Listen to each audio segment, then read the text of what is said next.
to the Kindness and Positivity event, part of the Generational Success Movement. We are so proud and happy that you all joined us here this evening. We know that you all had a choice in where you wanted to be this evening, and what it is that you could have done. So it really is great that you are all here. We know that you're all interested in making a difference, which is what the four of us are really all about. And I have to add our other folks here too, because you're all in it to make a difference. So, and I have to also give a very big shout out to Larry Gower, who happens to be doing our recording. So thank you, Larry. And Manuel, who is our still photographer for the program today. So thank you so much. Thank you very much. And so there's so much that is really involved in kindness and positivity. In a world that is, okay, now I have a movie phone guy stuck in my head. In a world that is always full of negativity, that is always full of never-ending disasters and tragedies and all of that that's out there. There's so much that we need to be thankful for, and so much that we can do to really be the change agents and bring about more kindness and positivity to this world. And so the four of us that are gathered here have really been doing so much in that regard to really try and make that difference, so that you all know exactly what it means to have more kindness and positivity and how you can continue moving forward. And so I'd like to start with Rachel to introduce Brielle. And so Rachel. Yes, ma'am. Rachel Beck, by the way. So everyone.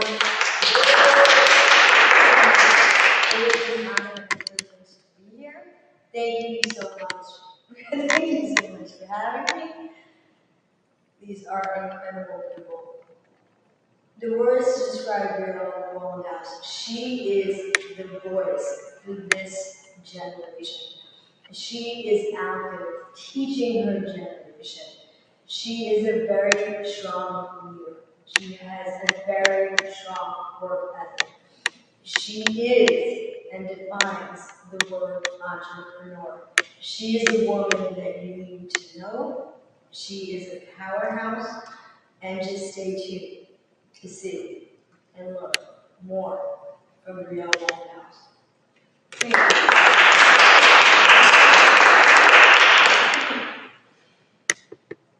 And Brielle Wohlenhaus. I'd love to introduce you. Thank you.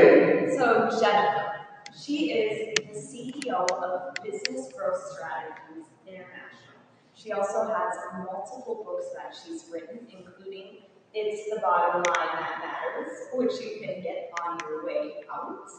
And she's an award-winning business and profitability acceleration coach. So Jen is the type of woman you certainly want to work with in business. Between her values and her morals, she's really moving this world forward, and she's what it means to be a true leader. She's also serving in multiple different chambers. She's the VP in the Chamber of Commerce. So Jen is a phenomenal woman, and you definitely want to get to know her. Thank you so much. I have the privilege of introducing Will, and Will is going to introduce Rachel. Sorry. Yes. Yeah.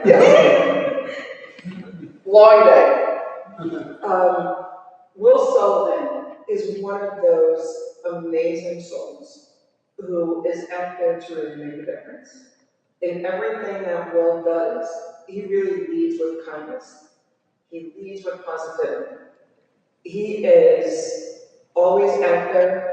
His Aspiring Better Humans project that he recently undertook is such an incredible program. And you all are going to want to see him afterwards to sign up for his email list and follow him on social because the nuggets that he drops are absolutely incredible. And don't forget the Wednesdays at noon Eastern, for those of you that are watching it on social, to make sure that you catch Will and his incredible guests that he is interviewing. Absolutely incredible programs. Will believes that the world is in need of real leaders, better leaders, people that are leading with purpose and kindness. He believes kindness is a superpower, and believes in people first. He spent decades leading people in New York City and is now speaking publicly on the topic. So, everybody, big round of applause for Will. And I have the pleasure to introduce you to Rachel Beck. Rachel is someone that I came to know during the pandemic when I started dabbling in social media and on LinkedIn. And watching Rachel was such a pleasure because she was able to lift so many. So she's a leading voice on LinkedIn, she's an author, a photographer, and just a really great human being. And none of us would be here tonight if it weren't for being connected to Rachel. So Rachel, you are just someone who the world needs more of, and to be sitting here with all of you to talk about this is just amazing. So Rachel Beck, you're an amazing human being.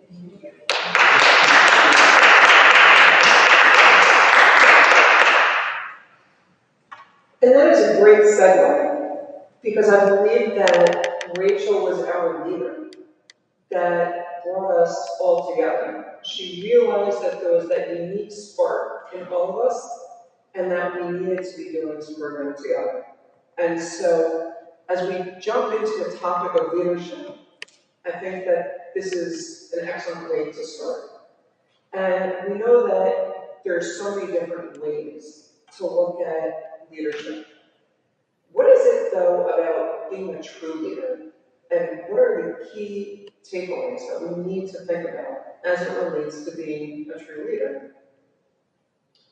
Real leaders create other leaders. Real leaders have a style of servant leadership. It is never, ever about the leader. It's about the people that they're serving. Real leaders stand behind and motivate everybody. And they understand that it is a 24/7 job. They understand that the importance is showing up, being there, supporting people. You don't just get, this is one of the biggest mistakes I see, you don't just get the title leader. You better earn it. You better earn it. And for people like us who have been with our networks through the entire pandemic, none of us abandoned people. And I personally feel that a lot of social media influencers were part of the frontline workers in a big way. We showed up every single day. And there are people, when the world closed down, guess where they came? They came to social media. Why? Because they were isolated. They were scared. They needed what Will and Brielle and Jen talk about all the time. They needed people to be there for them. They needed to know that when they were isolated, alone, not with their family, not with their friends, that they were there. I can't tell you how many people wrote me messages and said, thank you for showing up. I don't have another soul that I am with right now. So I think that's what it really does. That's exactly, I haven't taken vacation with me. You know why? Because people are dealing with very serious issues right now. I've had a psychologist on the show, mental health issues are up 800% in this country right now. So it's about showing up, being there, being a community, being a family, doing the right thing. Showing up even if whatever's going on in your life, you show up. you're there. You answer every question that somebody has. You help people, and that is a huge problem. Not enough leaders are helping people. Absolutely. And that's really incredible in terms of just being there to say it's leading by example, right? A leader needs to be there for their people. One of the things that we know is that they need to be paying attention to who their people are. They need to be paying attention to what is happening in the world. They need to be paying attention to what's going on around them. And we also have to be aware, though, of leadership as it relates, though, to what happens to leaders that may not be in the right position, and also leaders that need to understand the importance of saying, I don't know. One of the things, and we spoke about it earlier, was that Henry Ford has a quote attributed to him that said, I may not know the answer to every question, but I have a button on my desk to push and get the answer. Not being afraid to say, I don't know, and get the answer from the right people is sometimes more important than coming in and saying, well, I think it's this. Because you don't know what the wrong decision may ultimately do. And so it becomes that much more important for us to look at it. But as we look at leading by example, right? Because again, we're talking about leadership, we're talking about people that are trying to figure out what to do. What else would you look at to define leadership by example? My experience has taught me, I see a leader in the crowd. I love to work with teams. You see the leader in the crowd who is, most would think is the loud person, the one who's always up front taking center stage. The leader in the room is usually the one doing the work, coaching others, helping others through. When I'm with a team of people, when I see that characteristic, I know that's a future leader. Because leadership is all about connecting with the team, the community, and getting the people that you work with to do the work, to be part of that community, to change society. The one that's usually standing there spouting out everything they know becomes the leader. They're the one promoted and they become the leader because they have that presence. But the true leader is the one that's doing the work and lifting up the others. That's how I see it. And if we did that, right, we're not going to talk politics, but if we did that in our politics, in our corporations, in our neighborhoods, our community centers, and just value that, right, that person who lifts up others, you have a changed society. Going off of what both of you guys said, it's really the most crucial aspect is truly putting people first. You look at some of these leaders in the world in the past, and you ask, is this really what it means to be a leader? They're after money, they're after power, greed, and that's where we really get in trouble as a society when it's me. I always say, go into things with the what can I do for you mentality. How can I help you? And let me tell you, the doors that open once you do that and the opportunities that fall into your lap alongside hard work, of course, are exponential. So, very true. So well said. And that really is absolutely well said. And so when we look at leadership and we look at leaders, a lot of what leaders have done is based on success, right? They've had success in some manner, shape, or form that made them into a leader.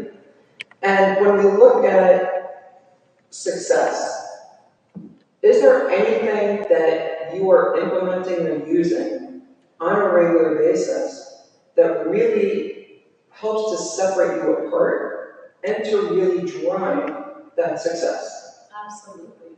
For my generation, what I do, it's the systems that I'm implementing each and every day that allow me to obtain success and keep growing in my life.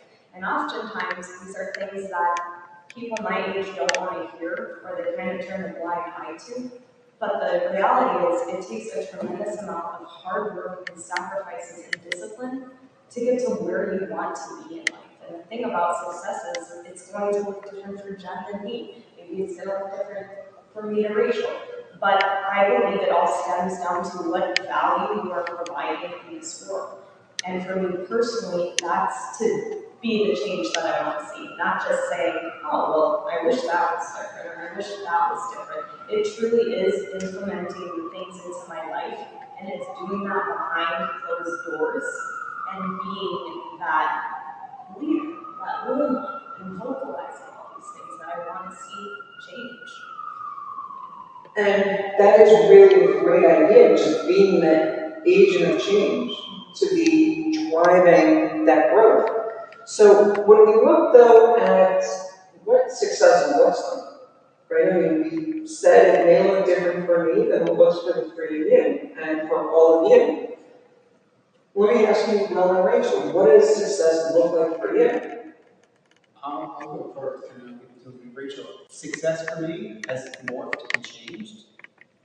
Younger me would have seen money or a title as being success. I now define success as putting my energy into things that make me want to jump out of bed. If I'm working on a project, yeah, it's great. Your client will pay you. There's income coming in because the money makes the world go round. But the success isn't what was deposited.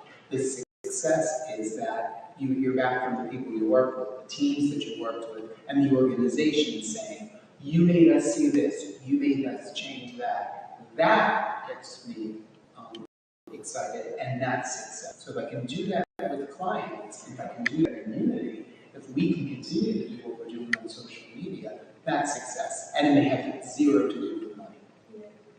Because you can have tons of money and be completely unhappy and always looking for something. Rachel, I don't know what your point of view is, but that's how I define success. I have many definitions of success. Success is, I want my friends' dreams to come true. I want to see people succeed in life, and that's why I do it every day, is to make other people's dreams come true. Success to me has nothing to do with money whatsoever. Like you, it's very deep personal for me. Success is, let me say this right. If you are successful, it is your responsibility to pay for it, to help other people, to pass that ladder down to other people. Because you know what? There's many people who become successful, they climb that ladder, and guess what? Something happens, and they're at the bottom again. So how do you treat people up on the way up to success is everything, and that is a mistake. This is a huge, I see this every single day, where somebody's determination, their drive on the way up, they step all over people, and it's not okay. You become entitled, you become ungrateful. I shine a light on the people who I know are going to make this world a better place. I shine a light on people who they're like, you know what, Rach? I want to make a difference in this world. I truly, truly care. I need help. Can you please help me? Success is a responsibility. Success takes a tremendous amount of work. A tremendous amount of work. And you know what? It's a 24/7 job. It is, I promise you, it is a 24/7 job. It is not, you don't get a day off. You don't get an hour off of what you do. And then you have to be very, very cautious about the people you let inside your life. I have a I have an inner circle. That inner circle is everything to me. Because the more you become successful in life, the more people they want to take and they want to take and they want to take till you have nothing left to give. You have to know who your true friends are. You have to know the people in your life that are not looking at you as an opportunity. And that's what success is. There's a whole other side of it that people don't know. Without a question, they say you want to surround yourself with those 5 people that are going to pull you up. I personally say it's probably a little bit more than that. because there's so many people around you that can potentially be pulling you up, but you don't want to be, like Rachel was saying, with those that are going to bring you down. There's so many, to borrow a colloquial term, Debbie Downers, that are there, like you were saying, to take advantage. You're an opportunity to them. There's a lot there that does make that difference. But then as we also look, though, at what success is, right? So many people, and this was really, I spent so much time interviewing people as I was preparing my keynote address, The Success Equates to Happiness, that was really all about what is it that drives you, right? Success.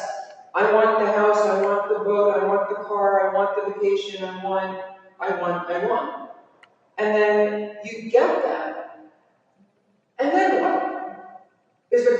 They say the grass is always greener on the other side, right? Keeping up with the Joneses. What are you doing that's going to be different? Because now you moved into this tax bracket, but your neighbor is slightly ahead of you. And so it's pushing you to do even more. And so are you really happy when you reach that point? And I think that a lot of it, what I got from speaking to so many people, was that it's really understanding what it means to be successful and not chasing success. I think that that's really one of the key takeaways that I got there in that regard, because it really starts making that difference. But here's the other thing. Fear holds a lot of people back. And fear of the unknown, fear of failure, holds a lot of people back. So as we talk about fear now, one thing I will say to all of you is just remember, fear is an acronym, false evidence appearing real. As President Kennedy said, there's no, I think it was, Winston Churchill is it? I don't remember right now, I'm completely blanking. There's nothing to fear but fear itself. And when you think about it in that regard, you really need to be paying attention to that. But Brielle, when you look at fear, there's so much that holds us back from growing. What is it that you feel that would be in there that really makes individuals go, whoa, wait a second, and where's fear in that? That's a great question. I feel like so many individuals are scared to take that first step. I feel like many people get extremely comfortable in their little bubble and they wouldn't dare step outside because they're scared of the unknown. And fear is sadly a powerful thing. I think so many times it consumes you. There's so much information out there, and sadly a lot of it is false. And so sometimes you don't know what's right from wrong in terms of success in business. I really think it just comes down to you're a one-man band. How badly do you want it? If you block out everyone else around you and you realize that, you know what, if I start this business, what if I did fail? What's the worst? I say, what's the worst that could possibly happen? I tried. I gave it my best. I gave it a shot.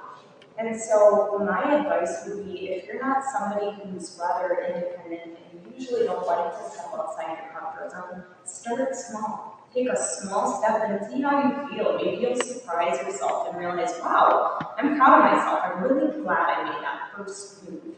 And then you might just realize, okay, this isn't so bad. And if you stumble, you fall, that's a part of life, but at least you gave it your best shot. Without question, giving it your best shot. I mean, that's what you need to do. But we all get hung up, though, on external validation, right? When it comes down to it, we're all saying, oh, what do other people think? Right? What are they going to think? What are they going to feel? Where are they going to go? And it doesn't matter if you're looking at starting a business, if you're looking at asking a girl out or a guy out. It's the fear, right? There's so much stopping, but there's also that external validation and sometimes needing approval. So, well, when you look at needing that validation, why are people sometimes seeking that validation? I think we're conditioned from childhood. You think about family, you think about school, it's permission-based, right? There are rules, and you stay in these boxes. Don't break this rule, don't say that, don't wear those clothes, tone it down. I think that it's just conditioning that we all work with. I was someone up until very recently, all those fears, can't do it, what would so-and-so think? Something broke within me in these last few years, and I just decided, like, you have one life, the clock is ticking, there's something you want to do, just do it. Because even this, tonight, people here, people watching, they may not like this, they may not like what I have to say, but there could be a ton of other people who do. So I've shifted my mindset to think, you can't please everyone. And I am a recovering people pleaser, a recovering diplomat. I try to make everybody happy, I try to be the diplomat. And it's exhausting, and you're always failing, because you can't make everyone happy. So you start to, what both of you are saying, you just start to find, okay, where do you put your energy and find other people who appreciate it, and then you just start to meet more like-minded people. And not to be sheep, but to be able to use that energy, and because we use our energy to lift up others, right? We're talking about what we do, but we're not here to be me. We're doing this, that hopefully somebody who's watching this live stream, somebody here tonight, would feel that, oh, I can do that too. Break through that fear, because that's in your own head. And I love the generation piece of it too, because we're obviously different generations. But seeing such a young leader that you are, and using your voice, which goes against. No, you. Oh, yes, Rachel is younger than me. That's right. But to have someone as young and energetic using your voice when other people your age would be like, well, what are you doing that for? Because they want instant gratification. So moving it forward, forget what other people are going to say, and own the fact that not everybody's going to like you. But if somebody had told me that years ago, hey, guess what? Not everyone's going to like you. Maybe you have less pain in your life. So don't go for everybody liking you. Go for what you know is adding value to others. And that's great, and it's really a motivating factor in terms of what do you do and why you do it. And so Rachel, Yes, ma'am. talking of motivation, what is it that gets you up there right now? I mean, we know you're designed to do more, but where is that coming from? It's necessary. It's that I have over I have over 2,000 people encountering me every day to get up, to show up, because that's what it is. It's necessary when people are sending messages, I'm scared, I'm alone, I have family that's grieving, I just lost my job, I'm in the process of losing a family member who's in hospice, bridge, I'm not doing well, mentally, I need a friend, I'm alone, I'm scared. That's what we used to, that's what motivates me to get up every single day. It's because there are people who just one text that I send them through the day can make a difference in their lives. One message I use every single day before I even show up. That I have core people that, are you okay with it? Yes. And maybe that's all. Check in with people. Please reach out and check in with people. I do this every day, all day long. And that is what people need right now. They need empathy. They need kindness. They need to know that someone is there for them. There are a ton of people who are dealing with loneliness, feelings of abandonment. They're struggling with so much in their lives.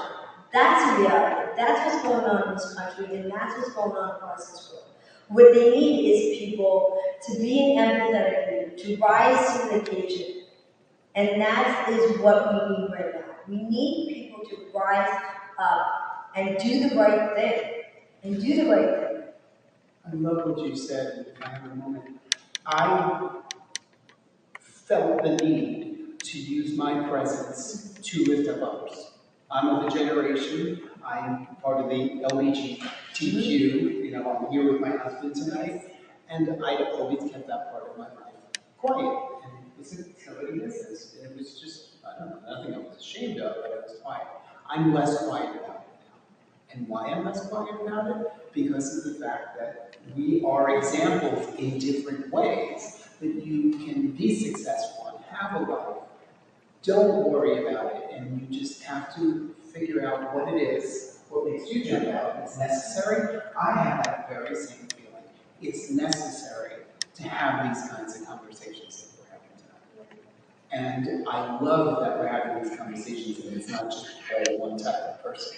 Right, we're all different. And that is what drew me to this group here. Absolutely, and Rachel, you mentioned so many stressors that really people are counting on. And we know that stress puts the body at a position of unease or dis-ease. And that's a really key thing just to keep in mind. But when you look at stress, Brielle, and granted your stress is different from everybody else's here, and some is going to be the same. But how do you deal with stress? So, personally, I don't like to use substances to combat stress. I don't like to use harming my body in any type of way. I can think of various types of ways. I like to take a more natural approach, and I love lifting weights. I love going for walks and moving my body, listening to music. I feel like stress can correlate with so many different factors. How you talk to yourself. Do you elicit a growth mindset or a fixed mindset? Because say you have that fixed mindset, you may be making life a whole lot more difficult for yourself. Do you take care of yourself? Mind, body, soul, everything. That's how I like to take care of my stress is, you know what? I have a really tough day, some crappy things going on, I'm gonna move my body, eat pretty well, of course, I don't have to do stuff like that. You know what I mean? Right? And I like to take a more holistic approach when I'm dealing with stress, and I think that that's crucial, because sometimes, not saying I'm perfect, sometimes it's maybe not the best decision to deal with stress, coping with unhealthy habits. Without a question, you have to really be careful when it comes to stress. But stress also then puts us in a position of being unmotivated to really continue moving on. So when we're trying to think, what are we going to do that's really going to make it stand out and help us really continue? How do you find the motivation? And Will, you spoke eloquently a few moments ago in terms of some of the things that keep you going, but how do you find it? For me, the number one way to get through stress is humor. I have core values which are connecting, laughter, sharing, and learning, right? And I filter my life through those things. Humor should really be at the top. So when I'm stressed, the first person I make fun of is myself. I would call my sister, I would get my folks around me who get my humor, and I am instantly, the stress goes away. If I can, and I now know that if I can be surrounded, and well, we're all here because we laughed a lot. If I can be surrounded with people where I can laugh and be me and silly, and not the kind of humor where you putting other people down, but the kind of just joy, that for me is the number one stress reliever. And without laughter and joy, like it's a day without sunshine. Yeah. Exactly. Without a question, you need that to keep going. But there's also an idea, Rachel, of self-discipline that can allow you to really stay motivated. Brielle spoke a moment ago about not using substances and not doing certain things, but instead focusing in on weights and music and taking walks and movement. When you look though at self-discipline and motivation, are there other areas that you use to really help you in that regard to remain motivated? I do many things. I do many things when it comes to motivation.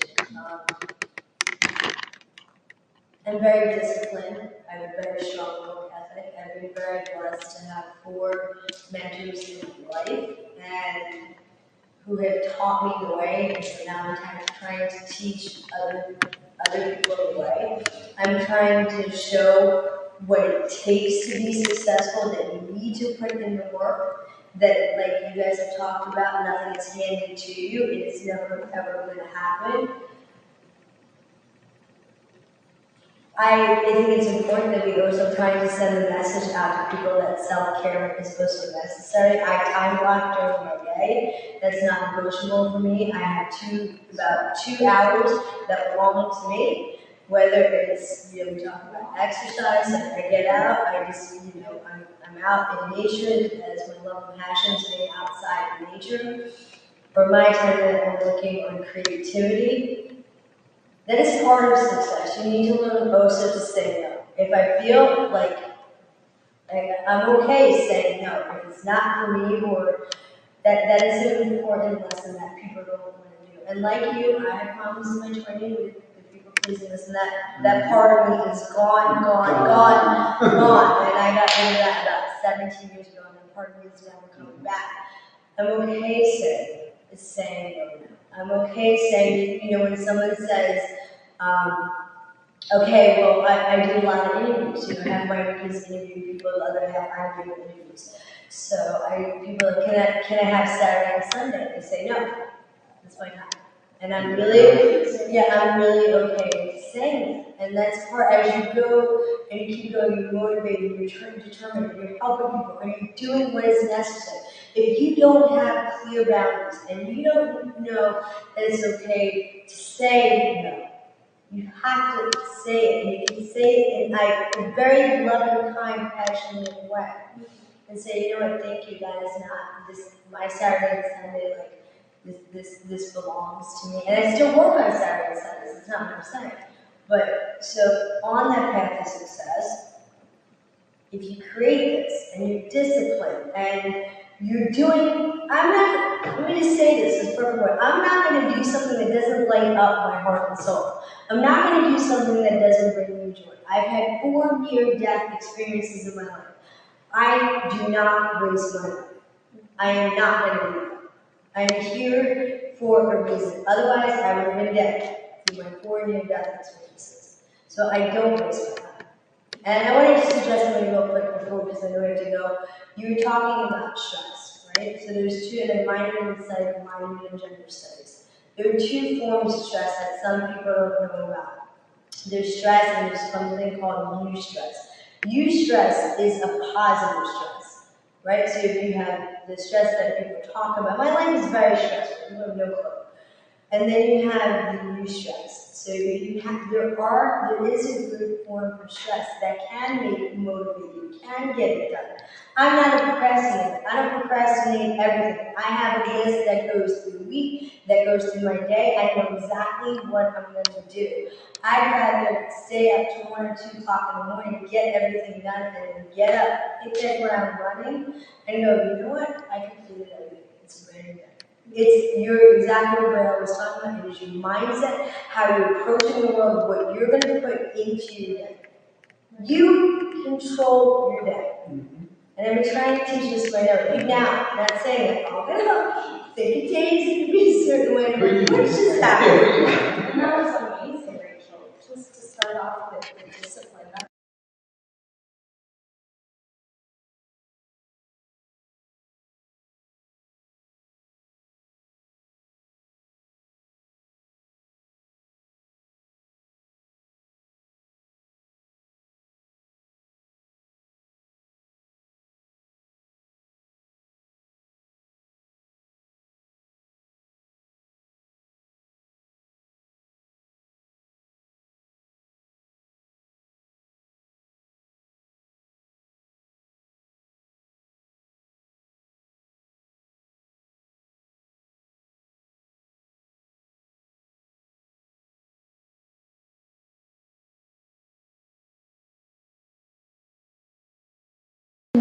send very good. Well, we got some good footage. Right, we're still live though.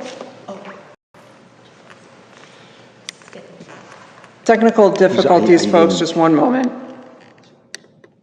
Okay.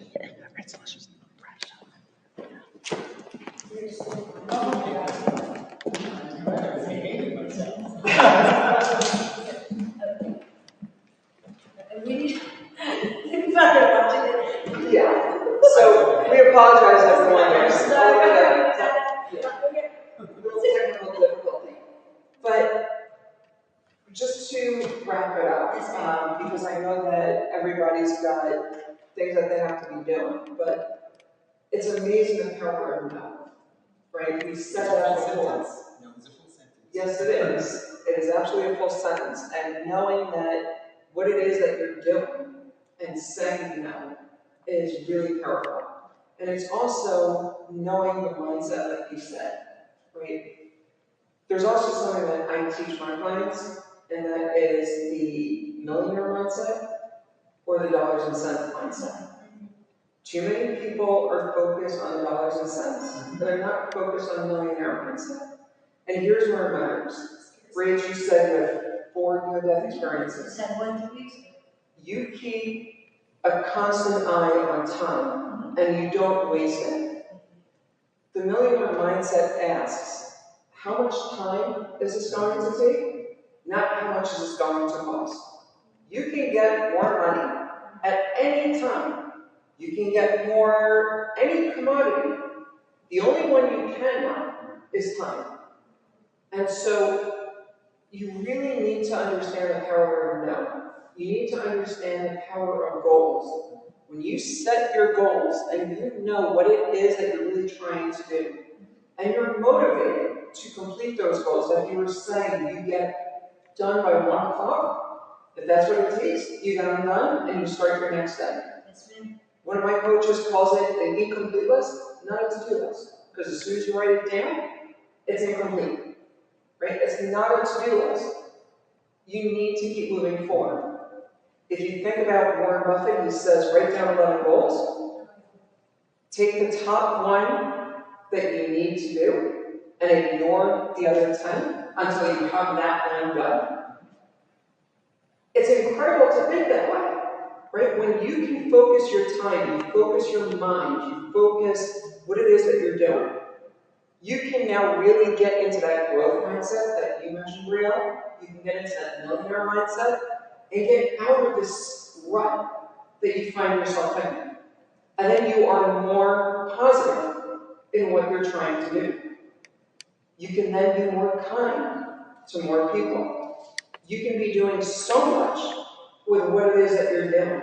So much more in terms of where you are and what it is that you're trying to accomplish. So, in wrapping up though, let me ask the 3 of you, and Rachel, let's just start with you.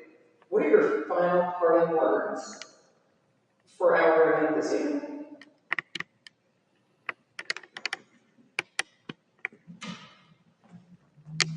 We're asking for more kindness. We're asking for more love. We're asking to bring back etiquette to business. We are asking to take care of your employees because your employees matter. I have had so many of my friends and family members lose their jobs. Please put your employees first. Care about them. Because here is a message that, and I can tell you because I hear it all day long, people tell me exactly how companies treat them. This is a message. Companies, you get reviewed too. And someone like me who has over 280,000 people, I promise you, I hear about companies that how they are treating their employees.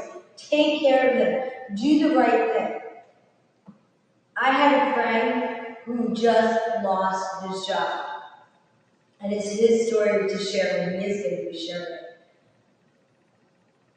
It was absolutely unfathomable that he just lost his job after everything he's been through. We have a choice. I work for myself, yes, and I pick and choose who I want to work with, and there's a reason why. Why? They're empathetic human beings. Their families come first. Their friends come first. If an employee is calling in and saying you're having a hard time, do the right thing and say, you know what, please take care of yourself. If an employee calls you and says you have a family member who's sick, or a mother who is suffering, or God forbid, or you have a father who is sick, do the right thing. Do the right thing. Don't take away from them. Help them through a tough situation.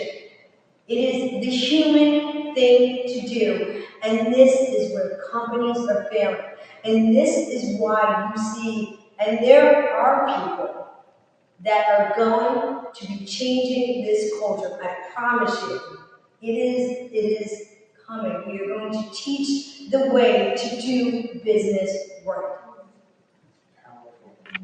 I feel And very necessary. No, but it's so necessary. It's so very necessary. Without question. It's hard to follow up on that. And I don't envy that position at all. But No, You know, I we see- do it, and Yeah, we feel the same way. Yeah, we talk about this a lot. So I think the party words I would leave for anyone watching and reading here tonight, I would say, think of that thing that you've always wanted to do. Think of that thing that we've talked about here tonight, that lights you up, and then say to yourself, I can do it.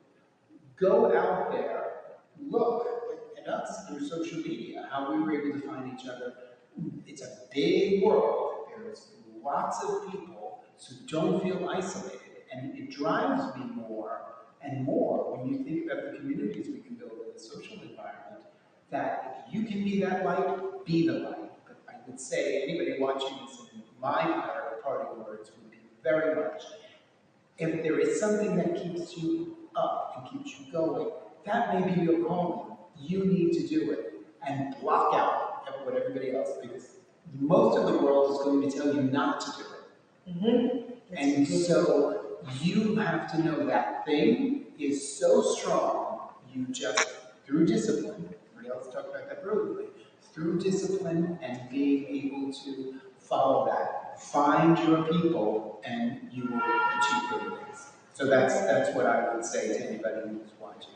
And you can do it with kindness. Absolutely, you're yes, you can. My parting words, going off of Will, you gotta be a one-man band to start to attain success. That's how I look at it. Like we talked about, ask yourself, going off of the purpose, what value do I have to provide in this world? Because I feel like I see in my generation so many kids struggling, so many kids who are so hard on themselves, and that's where, you gotta ask yourself, like, what makes you special? What can you provide in this world? Because everyone's got something. And that's what, when we're just talking about companies, that's why the companies who thrive, they all come together. There's HR, there's the CEO, there's all these different positions that we come together as one. So I would say, start to focus on yourself, and I say that in a healthy way, and elicit that growth mindset. I'd say elicit that growth mindset and you'll get extremely far in this world. And those are really incredible tips. And I think that for everyone here and everyone watching, there's one other thing that you really need to be prepared to do from tonight. You may have taken notes this evening. You may want to go and view the video again to hear what we said. But at the end of the day, if all you did was you invested roughly an hour hearing us speak, and you don't do anything with it, you wasted that hour. It is incumbent on you to go out into the world and take action on what it is that you learned tonight. There are so many things that we have been doing, so many things that we've spoken about, so many nuggets that you can possibly find just one thing that can really change your life and make a huge difference in what you're doing tomorrow, next week, next month, next year. But it all starts with action. You have to make that commitment to change. You have to make that commitment to do something with it, and not just say, "Great, it was a nice event. I got to meet some cool people and, hold all the business cards in some drawer somewhere that you're never going to look at again." It's all really, what is it that you're going to do now to make that difference? So on that note, thank you so much everyone for coming, for viewing us. If you're watching live, Thank you. Thank you. and certainly if you're watching it on demand after, thank you. And feel free to definitely reach out to us.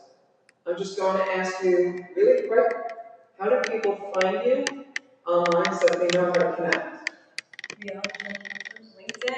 LinkedIn is my area. I don't do other social media, so you can connect with me on LinkedIn, Brielle Wohlenhaus.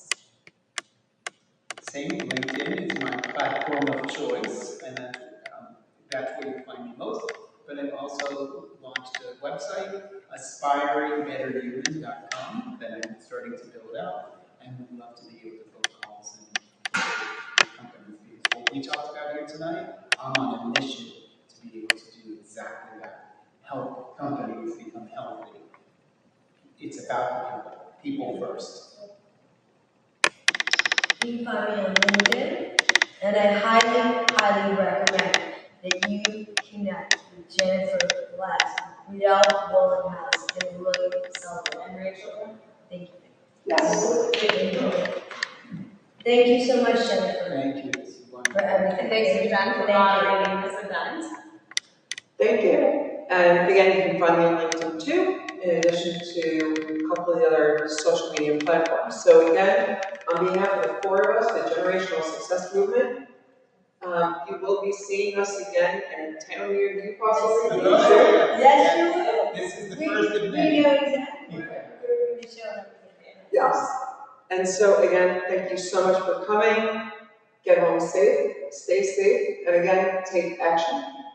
Thank you so much. Thank you.